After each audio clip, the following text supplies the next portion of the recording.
Esta es la sexta sesión del tema que se llama el reino de Dios. Acuérdense, el reino de Dios es el anuncio del evangelio.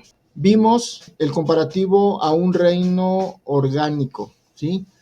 Y un reino orgánico funciona de una manera diferente, cómo se rige y desarrolla la naturaleza, a diferencia de un reino como el típico reino, ¿verdad? Alguien que está al frente del gobierno, el que gobierna, el que ordena, el que manda y al que se sujetan todos, que ese es el gobierno del mundo, ¿sí?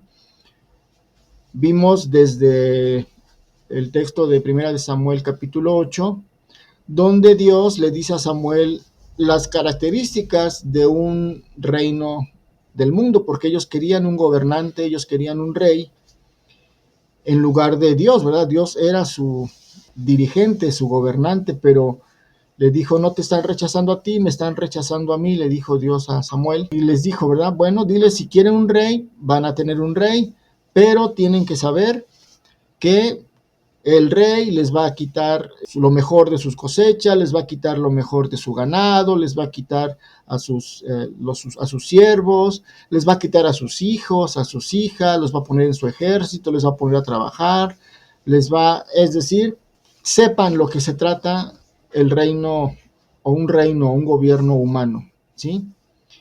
Y después vimos el contraste que les enseña Jesús a sus discípulos cuando los hijos de Zebedeo, Juan y Jacobo, le dicen, Señor, queremos estar los dos, uno a tu diestra y otro a tu siniestra, ¿verdad? Cuando tú vengas en tu reino. O sea, le pidieron poder, ¿verdad? Que sean ahí, le pidieron un huesito, ¿verdad? Un huesito ahí en gobernación.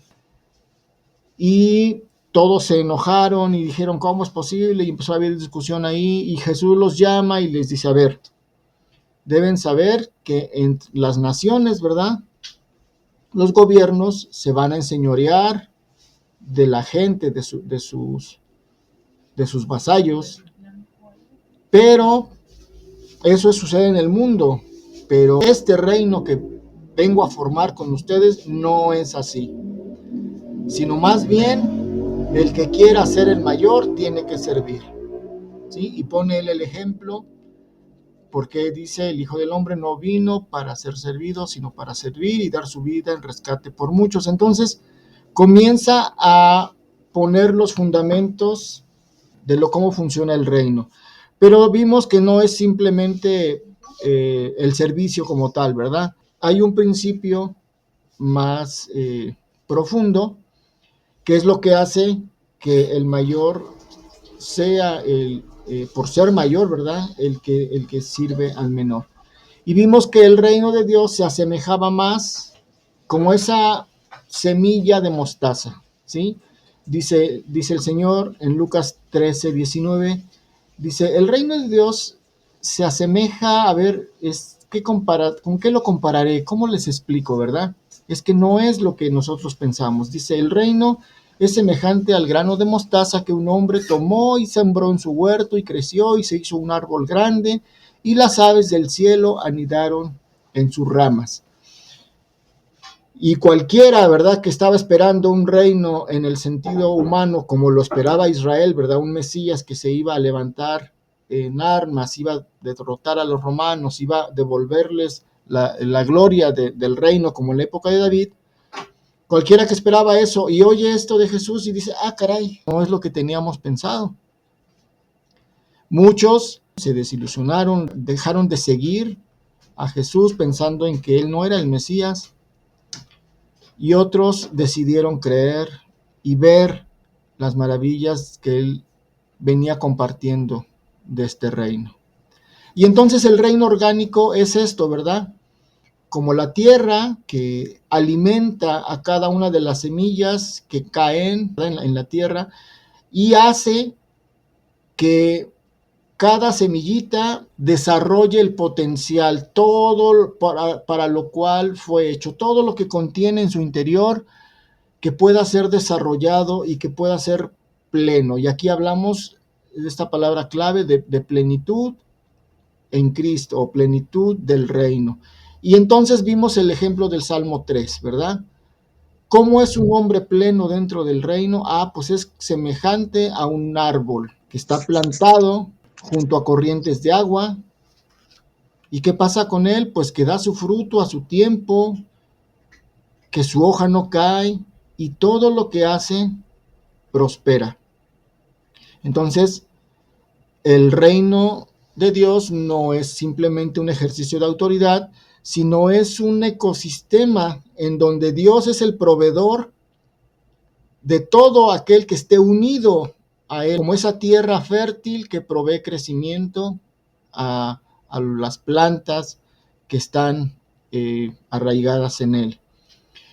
Y esa plantita, ¿verdad? En este caso del grano de mostaza o del árbol del Salmo 3, es el Salmo 1:3, plantado junto a corrientes de agua, va a desarrollar toda su plenitud, va a servir de hogar para las aves, para que hagan sus nidos, va a dar sombra, va a dar alimento, va a dar su fruto, ¿sí? La plenitud para la cual fuimos hechos es desbordada, es destapada, es desatada cuando estamos unidos a Dios, y ese es su reino, ¿verdad? Una unidad con el Padre a través de su Hijo, que nos hace ser plenos. Y siendo plenos, nosotros desarrollamos aquello que nuestra naturaleza está dado a desarrollar, para aquello para lo que nosotros fuimos hechos.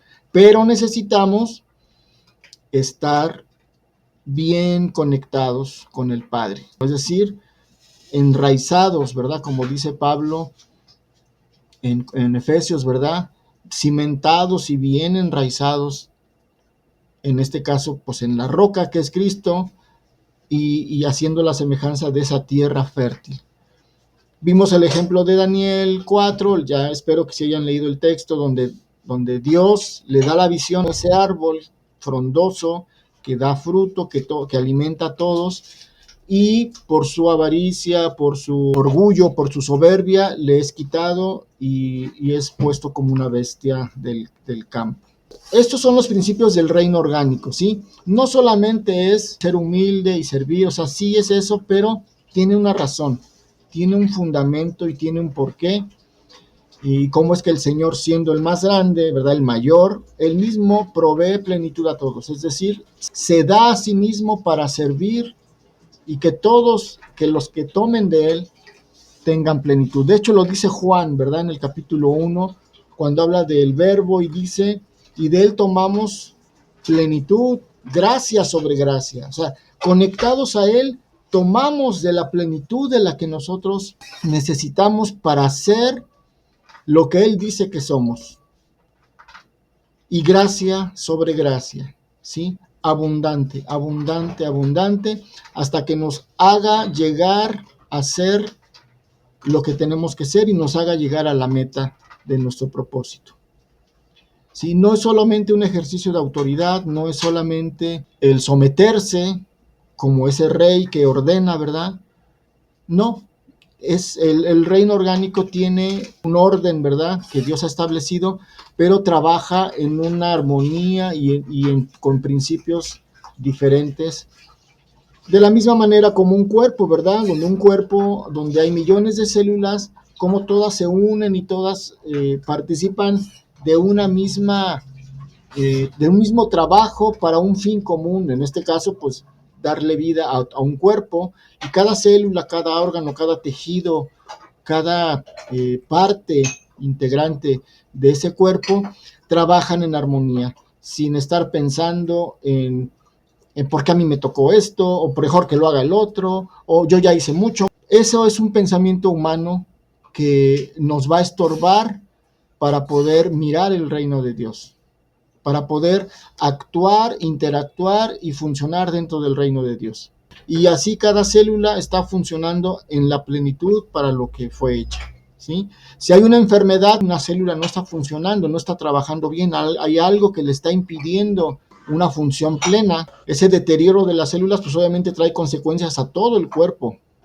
Así es la armonía de un reino orgánico, donde todos hacemos ligados al Padre lo que nos corresponde hacer, y cuando alguien no lo hace y cuando alguien está con alguna insuficiencia, todo el organismo vivo que es este reino lo siente, lo sufre también. Muy bien. Estábamos diciendo la vez pasada del orden divino. El hecho de que sea un reino orgánico no quiere decir que no haya un orden. Si hay un orden, porque finalmente el orden divino trabaja, pero en una jerarquía diferente a la humana. Este principio que opera en el orden divino es el mismo que se va a ir duplicando en cada una de las esferas de este gran reino. ¿Cuál es ese principio? La relación que hay entre el Padre y el Hijo. Ahí hay un orden divino que, aunque los dos comparten la misma naturaleza, la misma divinidad, los mismos atributos, el mismo poder, ¿sí? No hay un Dios chiquito y un Dios grande, ni siquiera son dos dioses, es una unidad perfecta, son uno. Pero dentro de esa unidad perfecta hay un orden. El Hijo es el Hijo sujeto al Padre, y el Padre es el Padre, ¿verdad? El que está por encima de todo. Entonces, sí hay un orden, pero no cómo se trabaja las jerarquías humanas. ¿Sí? No quiere decir que el mayor tiene que ser el que impone, el que pisotea, el que obliga, ¿sí? Si miramos el orden divino en base a las jerarquías humanas, pues vamos a malinterpretar ese orden divino que el Señor puso en la Escritura, porque duplicando ese orden divino el Señor formó la familia y formó al matrimonio. Pero cuando no podemos ver el reino de Dios desde el fundamento orgánico, simplemente trasladamos las jerarquías humanas, los ponemos a funcionar dentro del orden de Dios. Y entonces, si dice el Señor que yo soy la cabeza de mi esposa, entonces, si traslado, ¿verdad?, las estructuras humanas, pues entonces soy el que tienen que obedecerme, ¿verdad? Y aquí mis chicharrones truenan, y quien no haga lo que yo digo va a ver, y cualquier cosa, díganle a Dios. Ahí está la Biblia, ¿verdad?, que Él me puso como cabeza. Y ahí se dan cuenta cómo, si no entendemos que son completamente diferentes los esquemas de jerarquía, y simplemente trasladamos a lo que nosotros pensamos que es la jerarquía humana, pues vamos a terminar atropellando los principios de Dios por no entender el orden divino que impera en el reino de Dios. Por eso Pablo dice, ¿verdad?, hablando de ese orden de Dios que se duplica en el ser humano, por eso el hombre dejará a su padre y a su madre y se unirá a su mujer, y ambos serán una sola carne. Pero dice Pablo, ¿verdad?, gran misterio es este, pero yo no hablo del ser humano, yo estoy hablando de Cristo y de la iglesia, porque si Cristo es el esposo y la iglesia es la esposa, ¿cómo amó Cristo a la iglesia? La autoridad se demostró amando y dando su vida hasta la muerte. Por eso le dice Pablo a los esposos, ¿verdad? Amen a sus esposas, pero dice cómo Cristo amó a la iglesia y dio su vida por ella, ¿sí? Es decir, el Señor dio su vida para darnos plenitud. El Señor, siendo el mayor, siendo nuestra cabeza, se dio a sí mismo para que su iglesia tuviera y disfrutara la plenitud, es decir, para que no faltara nada en aquello que tenían que desarrollar para ser plenos, para tener todo lo que el Padre en su mente, en su diseño quiso para su iglesia. Por eso es que la iglesia no es un trabajo nuestro, mis hermanos, es un trabajo que ya hizo el Señor Jesús. El Señor ya nos dio la plenitud, el Señor ya nos dio todas las bendiciones en Él. Él ya nos dio de su plenitud para que nosotros podamos desarrollar y ser aquello para lo que fuimos creados, que es ser la esposa del Cordero. Y si vemos en ese orden divino, pues entonces, ¿qué tiene que hacer el esposo, el padre de familia? No es en la jerarquía humana donde él manda, en donde él ordena, donde lo que dice se cumple, donde aguas con que el que desobedezca. No. Si nosotros no entendemos el orden divino, vamos a trasladar los valores de jerarquía humana, del gobierno humano y el ejercicio de la autoridad en el mundo, lo vamos a trasladar a las instrucciones que da Dios en la Biblia y bueno, no vamos a terminar haciendo el caos. Hemos terminado haciendo un caos. Hemos hecho un desastre con lo que el Señor nos dio por no entender el orden divino. Y actualmente, pues, las pruebas son en cuántos varones hay en la iglesia conscientes de su papel, sabiendo que están puestos para dar plenitud a su familia y comprometidos dando su vida para ello. ¿Cuántos varones hay de esos en la iglesia? ¿Quién sabe si los pastores también tengan una correcta definición de su autoridad? Porque también hemos conocido autoritarismo dentro del seno familiar, en un pastor incluso, ¿verdad? ¿Qué quiere decir? Que no hemos entendido absolutamente nada. No hemos entendido el orden divino, no hemos entendido cómo funciona la relación entre el Padre y el Hijo y cómo esa relación entre el Padre y el Hijo se duplica en toda la estructura del reino. No la hemos entendido. Por eso el varón no toma su lugar como autoridad en el sentido del orden divino, porque para tomar la autoridad en el sentido del orden humano, ahí sí estamos bien puestos. Pero en el sentido del orden divino, no ha tomado la autoridad que le fue dada por Dios en cuanto a proveer plenitud para su casa. Ni siquiera el compromiso de mantenerse unido al Padre a través del Hijo, para que a través de esa unión Él pueda proveer esa plenitud. Es increíble la ausencia de participación de varones en nuestra iglesia. Y pues obviamente está desarticulado el funcionamiento del reino. No está funcionando con el diseño del Padre. Está funcionando por gracia de Dios y ahí va, ¿verdad?, a tropiezos y a caídas y levantadas, porque está incompleta la estructura, no está completo, que no está sano, y el orden no funciona conforme al diseño de Dios. Y si algo que hay que hacer, hermanos, es ajustarse al diseño de Dios, porque si lo queremos hacer a nuestra manera y bajo nuestros principios y a nuestro entender, lo que vamos a tener es un completo desastre como lo que tenemos, desgraciadamente, hoy en día. La iglesia no está funcionando a nivel, digamos, cósmico, a nivel no institucional, sino a nivel general. No está funcionando por una falta de visión del diseño de Dios. Andamos como nosotros alcanzamos a entender y eso retrasa el ejercicio de nuestra misión.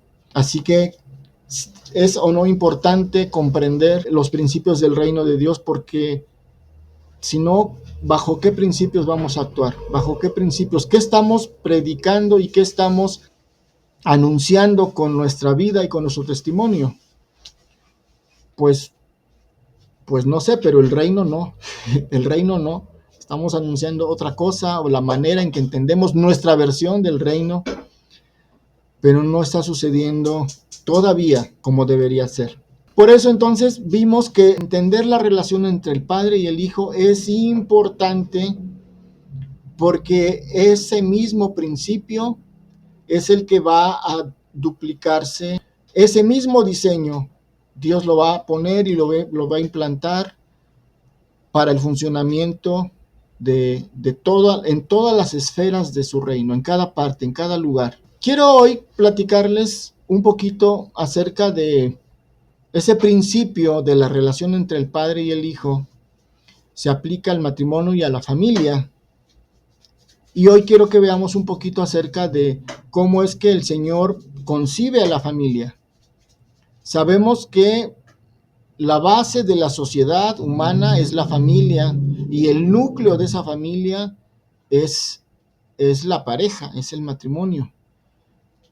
El enemigo ha tenido mucho éxito en destruir ese núcleo de la familia, que es el matrimonio, en restarle importancia, en restarle visión, en restarle relevancia. Y actualmente, hermanos, si le preguntamos a un matrimonio o a alguien que apenas se va a casar si tiene conocimiento de todo lo que implica y de qué modelo están siguiendo bajo el orden divino para su matrimonio, vamos a encontrar que no sabemos prácticamente nada. Nos casamos porque pues no queremos estar solitos, porque no quiero tener frío en la noche, porque quiero quien me planche, quien me haga la comida, por muchas cosas, ¿verdad? Porque la veo y me hace sentir maripositas en el estómago. Y podemos encontrar muchas razones por las cuales se dio una unión matrimonial, pero muy raramente vamos a encontrar las razones principales, ¿sí? Expandir el reino de Dios a través de nuestra vida, a través de la vida en familia. Eso es una prioridad que está, si está hasta el último o a lo mejor ni aparece.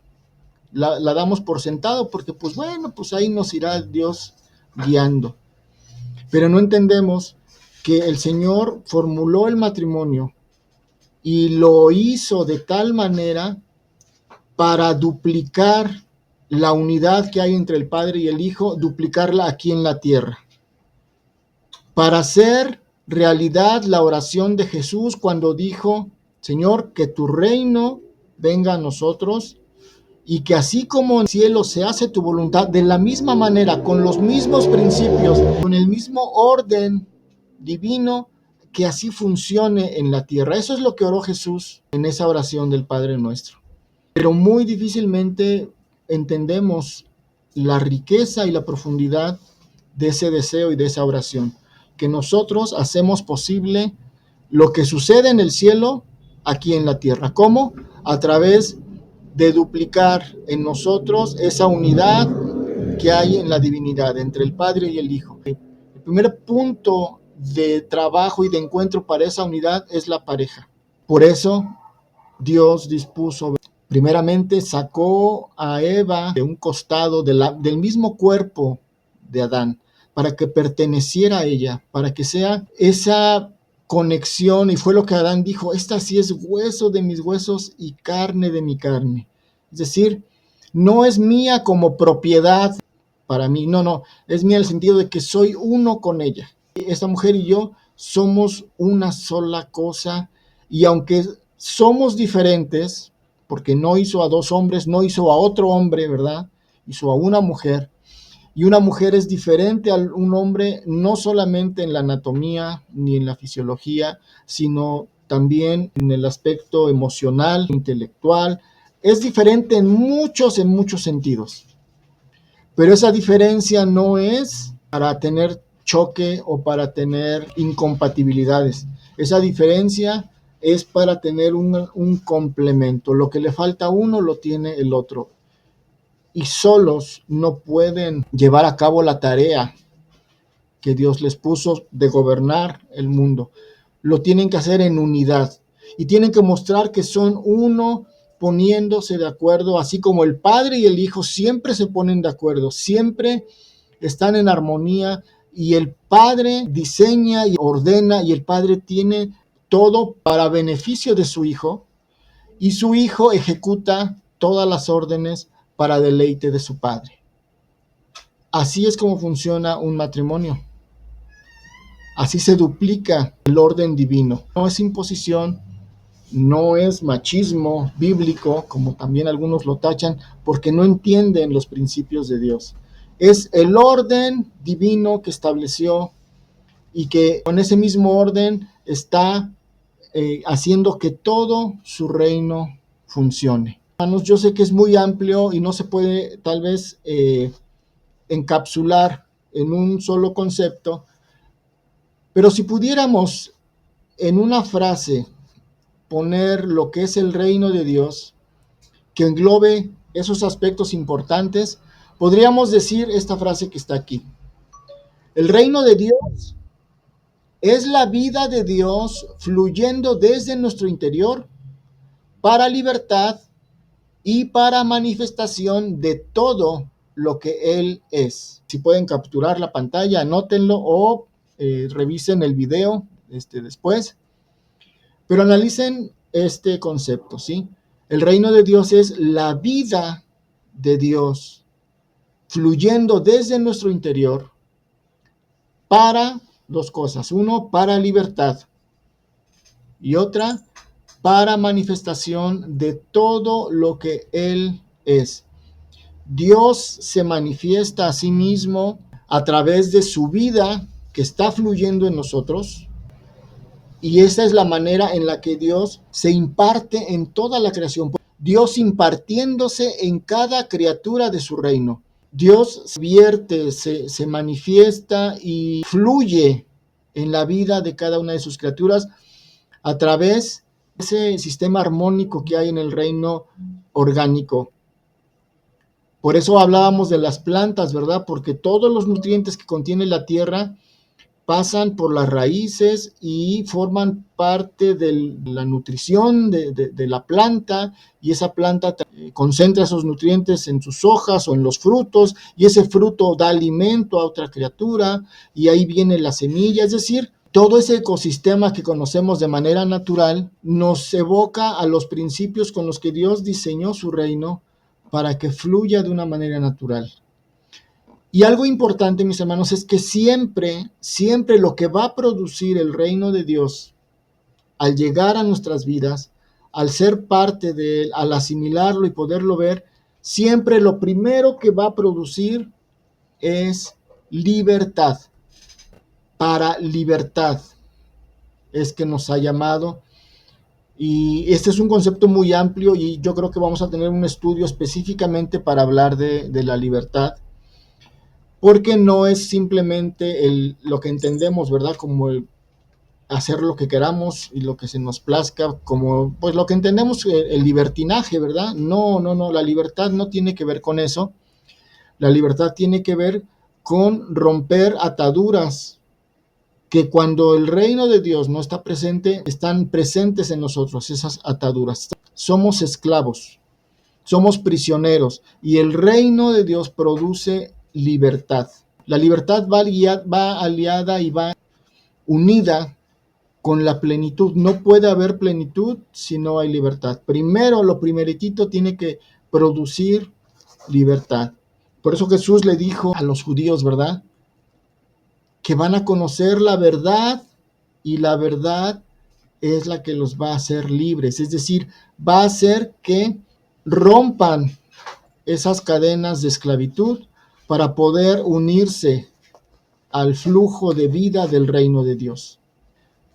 Y tiene que ver entonces con que Dios se manifiesta en nosotros, a través de nosotros, de muchas maneras, ¿verdad? A través de su Espíritu, naciendo su Hijo dentro de nosotros, provocando esa libertad que nos permite, y la libertad y el Espíritu están unidos, ¿verdad? Donde está el Espíritu de Dios, ahí hay libertad, ¿sí?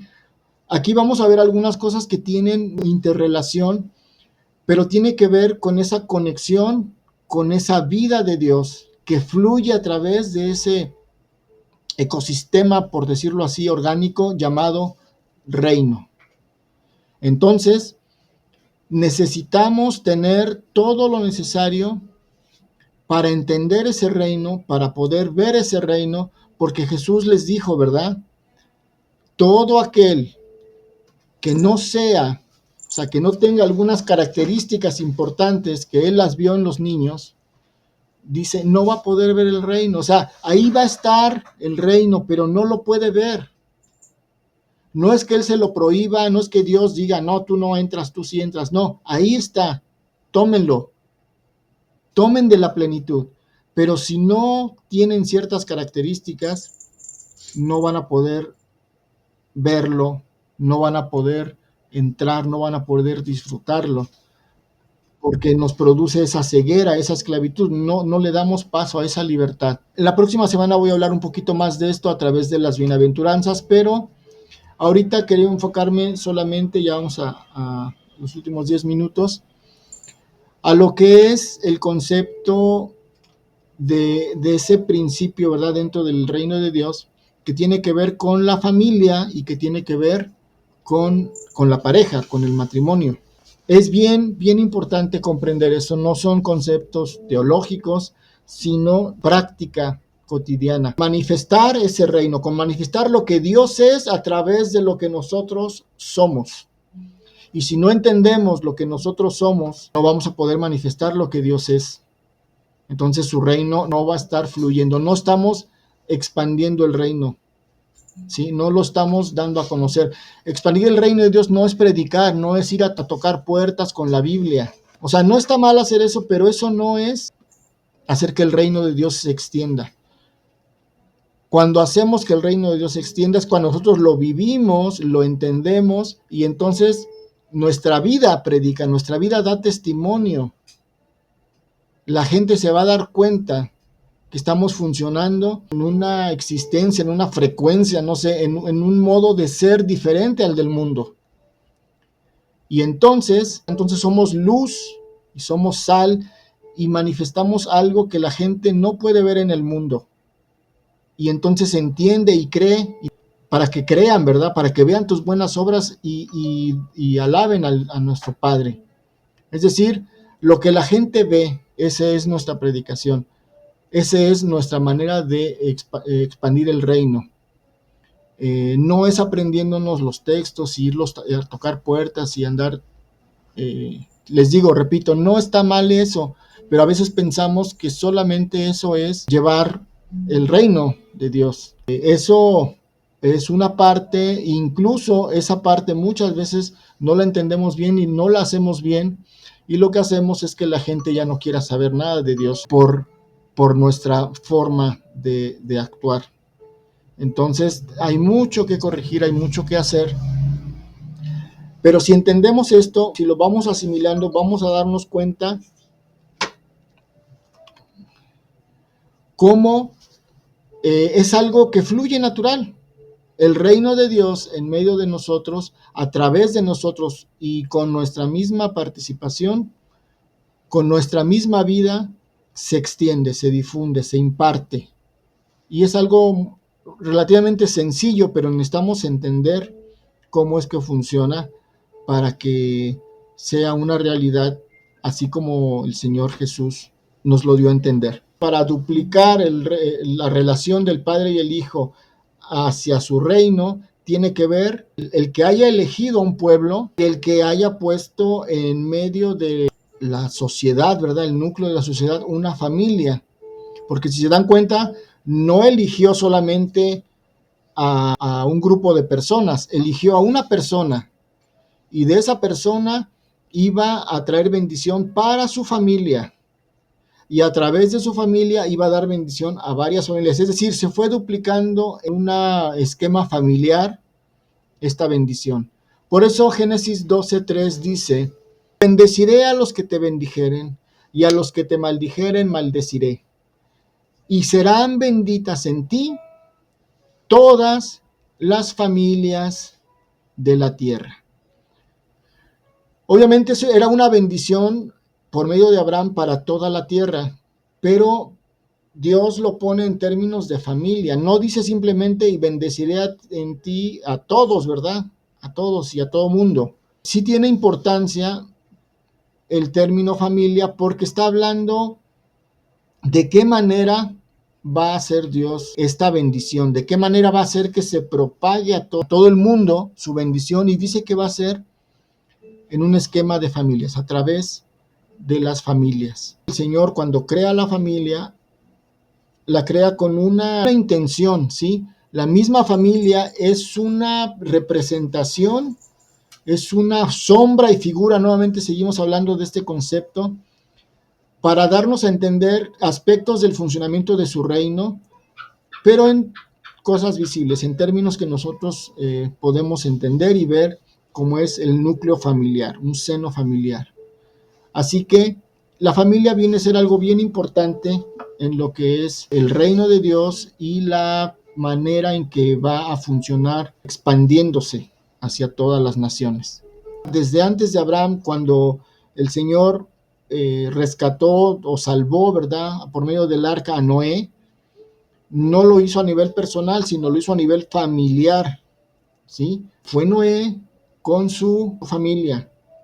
De la misma manera, aunque Abraham aquí no tenía familia, solamente tenía a su esposa, a Sara, es a través de ese matrimonio, ¿verdad? A través de esa pareja que el Señor va a proveer un pueblo elegido sobre el cual va a dar una misión especial que tiene que ver o tendrá que ver en un futuro con la relación de Dios con el mundo y cómo su reino va a ir tomando forma en el mundo, ¿sí? En el plano celestial todo funciona como Dios lo estableció, pero Él quiere que así de la misma manera funcione aquí en la tierra a través de nosotros. Y entonces, así como hay familias que a Él escogió y lo va haciendo a través de familias, también el esquema familiar está presente en el cielo.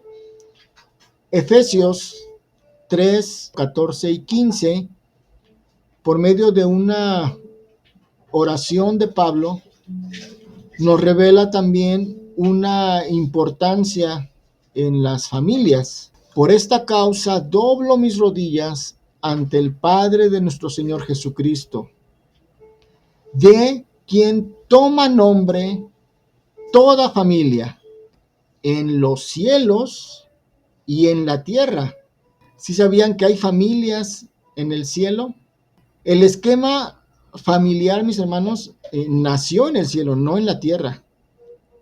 Y de ahí se trasladó a la tierra. Se duplicó ese modelo de las cosas que funcionan en su reino, en el cielo. Se duplica al funcionamiento de las cosas aquí en la tierra. Del patriarca toma nombre su familia. Por eso vemos que, no sé, por ejemplo, los descendientes de Jebús, pues se les llamó los jebuseos, ¿sí? Los descendientes de Amor, los amorreos. ¿Sí se acuerdan? La palabra que utiliza en Efesios Pablo, la palabra que se traduce como familia, viene del griego, que es la palabra patria. La patria tiene que ver con la paternidad. Una patria desciende de un mismo padre. Eso es lo que quiere decir la palabra patria. Una patria, entonces, una persona, ¿verdad? De quien sale descendencia, de quien surge toda una descendencia que da, digamos, existencia a un pueblo, a una nación. Por eso, en el cielo hay patrías, de la misma manera como en la tierra hay patrías. Entonces, todo proviene de familias, desciende de las familias. Dobla sus rodillas ante el Padre de nuestro Señor Jesucristo, de quien toma nombre toda patria, tanto en los cielos como en la tierra. Vamos a desarrollar bien este concepto que tiene que ver con esa generación de pueblo a través de una familia, a través de un patriarca, de quien sale toda una nación. Nosotros tomamos nombre porque somos dentro de esas familias en la tierra. Entonces lo hace a través de un esquema familiar. Quiero dejar hasta aquí, mis hermanos, ya son las 9:05. Entonces vamos entendiendo, ¿verdad? Tiene una relevancia dentro del reino de Dios y la manera en que Dios quiso que funcionara todo en su reino. Tiene importancia tanto la familia como el matrimonio. Y vamos a ir viendo cómo a través de principios que ya funcionan en su reino, ¿verdad? En los cielos, en las patrías de los cielos, cómo a través de eso va a poner a funcionar esos mismos principios aquí en la tierra. Y si no entendemos cómo funcionar con esos principios aquí en la tierra, vamos a estarlo haciendo de una manera incorrecta o vamos a estar, no sé, a lo mejor proclamando otro reino que proviene de nuestra imaginación o de nuestro concepto humano, pero no el reino de Dios. Entonces, por eso es importante, mis hermanos. Muchas gracias. No sé si hasta aquí alguien tenga algo que comentar, alguna duda, algo que quieran agregar, algo que les haya gustado, algo que no hayan entendido para dejármelo de tarea y lo pueda explicar mejor en la siguiente semana. ¿Todo bien, mis hermanos? Ok, mis hermanos, pues vamos a despedirnos con una oración. Quiero pedirle a mi hermana Adit Si nos puede despedir en oración, hermana, para terminar nuestro estudio de hoy. Vamos a orar, hermanos. Bendito Padre Celestial que mora sobre las alturas de los cielos. Te damos gracias, Señor, en esta noche porque podemos, Padre, escuchar una vez más, Señor, tu palabra sobre ese reino, bendito Padre, que tal vez, Señor, teníamos eh, diferente nuestro pensamiento sobre él, Padre. Al menos yo, Señor, en algún momento, Padre, no entendía bien cómo era eso, cómo explicar el reino de Dios. Y ahorita, Padre, el escuchar poco a poco, Señor, he estado entendiendo cada día más, Señor, y es tan diferente, Padre, a lo que pensaba. Te doy gracias por eso, Padre, porque yo sé que muchos de mis hermanos tal vez también no teníamos la idea concreta, Padre. No teníamos bien eh, entendido, Señor, cómo es ese reino tan maravilloso que hoy podemos vivir, Padre. Yo te pido, Señor, que nos sigas dando sabiduría y entendimiento para que estos estudios, Señor, esta palabra tuya, Padre, cada día podamos entenderla más y conocerte más, Señor. Y sabemos, Padre, eh, creemos en esa promesa que si buscamos primeramente tu reino, así dice tu palabra, tendremos todo lo demás, Señor. Pero ¿qué es buscar tu reino? Ahí viene la pregunta, Señor. Y es lo que estamos aprendiendo cada jueves, Padre. Yo te pido por todos mis hermanos para que también, pues todos juntos, Señor, podamos seguir avanzando, seguir teniendo un progreso en estos estudios, en estos temas, y que podamos, Señor, también exponer, Padre, nuestras dudas, que podamos también, Señor, participar. Ayúdanos, Señor. A veces tal vez no podemos, yo de momento, Padre, no, a veces no me viene a mi mente, Señor, pero yo quiero, Padre, cada día poder aprender más de ti. Y te doy gracias por la vida de nuestro pastor, que eh, pues él es tu siervo, Señor, y se esfuerza, Padre, también, porque estudia, porque tú le das esa sabiduría y ese entendimiento también a él, Señor. Algo que él nos está transmitiendo, Padre. Gracias, Señor. Gracias en esta noche te damos por tener este tiempo y te pido por cada uno de mis hermanos para que podamos descansar, para que tengamos un sueño dulce, Señor. Acompáñanos, bendito Dios, quédate en nuestro corazón y te pido, Señor, por todos los enfermos, por nuestra hermana Florecita que ya está con nosotros, Padre. Yo te doy gracias por la vida de ella. Gracias, Señor. Gracias en el nombre de Jesús, nuestro bendito Salvador. Amén.